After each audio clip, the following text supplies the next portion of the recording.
The International Criminal Court is now in session. Rodrigo Roa Duterte.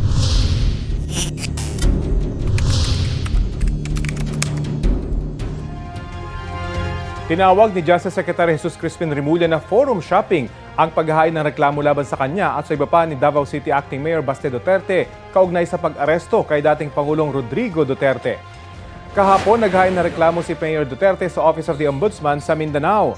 Sabi ni Remulla, itinawon ito ng kampo ni Duterte para pigilan ang kanyang application bilang ombudsman. Kabilang sa mga sinampahan ng reklamo ang kanyang kapatid na si DILG Secretary John Vic Remulla, sina Defense Secretary Gilbert Chodoro, National Security Advisor Eduardo Año, pati na sina dating PNP Chief Romel Marbil at Nicolas Torre III at dating PNP Spokesperson Police Brigadier General Jean Fajardo. Inihintay pa raw ng PNP ang iuutos sa kanila kaugnay sa reklamo. Sinusubukan pa namin kunan ng pahayag ang iba pang inireklamo.